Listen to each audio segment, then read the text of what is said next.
চৰকাৰ হ'ল বেইমান আৰু এই বেইমান আৰু জানুৱাৰ জন্তুতকৈ অধ যি ৰাজ্যৰ মুখ্যমন্ত্ৰী তেওঁৰ ওচৰত ন্যায় বিচাৰি কোনো লাভ নাই। শেহতীয়াকৈ গোৱালপাৰা জিলাৰ আশুডুবি অঞ্চলত যি উচ্ছেদ হৈছিল আৰু সেই উচ্ছেদৰ সময়ত সহস্ৰাধিক ঘৰবাৰী ইতিমধ্যে ধ্বংসস্তূপত পৰিণত কৰিছে। আজি আমি আশুডুবি কৃষ্ণাই অঞ্চললৈ আহিছোঁ আৰু ইয়াতে ৰাতিপুৱাৰ ভাগত এক গুলীয়াগুলী ঘটনা সংঘটিত হৈছে আৰু বন বিভাগে অতি প্ৰৰোচিতভাৱে জনগণক গুলীয়াই চাকৱাত হুছেইন বুলি এজন 18 বছৰীয়া যুৱকক হত্যা কৰিছে। আজি যিসকলক উচ্ছেদ কৰা হৈছে তেওঁলোকক বাসস্থান দিয়াৰ কথা আছিল, তেওঁলোকক ফুড দিয়াৰ কথা আছিল। হাইকোৰ্টে অৰ্ডাৰ দিছিল 11 তাৰিখে আৰু যেতিয়া উচ্ছেদ কৰিলে তেওঁলোকে একো নিদিলে।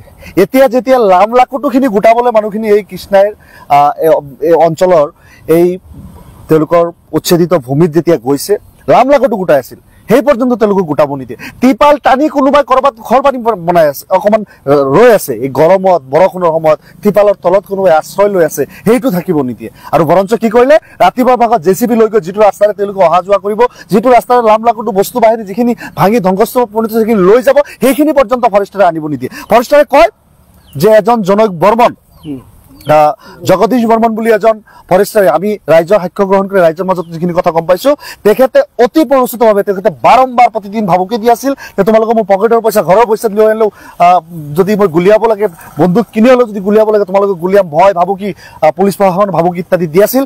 আৰু এই ক্ষেত্ৰত নিৰ্লিপ্ততাৰ ভূমিকাই কৰিছে নে কোনো বিশেষ ভূমিকা লৈছে এই জিলাখনৰ এই এলেকাটোৰ DFO আমি তদন্তৰ আওতাত আনাৰ কাৰণে দাবী কৰিছো। আমি এই ক্ষেত্ৰত চৰকাৰৰ ওচৰত একো নিবিচাৰো। চৰকাৰ হ'ল বেইমান আৰু এই বেইমান আৰু জানুৱাৰ জন্তুতকৈ অধ যি ৰাজ্যৰ মুখ্যমন্ত্ৰী তেওঁৰ ওচৰত ন্যায় বিচাৰি কোনো লাভ নাই।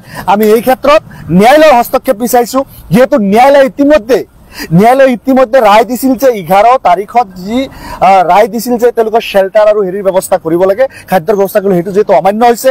আজি যিহেতু তেওঁলোকে লাম লাকুটো গোটোৱাত বা তেওঁলোকে ৰাস্তা পৰ্যন্ত বিচ্ছিন্ন কৰি দিয়াত এই এটা ঘটনা সংঘটিত হৈছে আৰু এজন লোকক গুলীয়াই হত্যা, আন কেইবাজন লোকক খুব গুৰুতৰভাৱে আহত কৰি হস্পিটেলত ভৰ্তি কৰোৱা হৈছে, লাঠিচালনা কৰা হৈছে ইত্যাদিবিলাকৰ আমি গুৱাহাটী উচ্চ ন্যায়ালয়ে আমাৰ এই আৱাজ তেওঁলোকলৈ পৌঁছক আৰু উচ্চ ন্যায়ালয়ে বিশেষভাৱে ব্যৱস্থা লওক যে তেওঁলোকৰ ৰায় চৰকাৰে কি ধৰণে ভেঙুচালি কৰিছে আৰু তাৰ পৰিপ্ৰেক্ষিতত যি ধৰণৰ ঘটনাসমূহ হৈ আছে এই ক্ষেত্ৰত আমি আশা কৰিছো উচ্চ ন্যায়ালয়ে বিশেষ ব্যৱস্থা গ্ৰহণ কৰিব।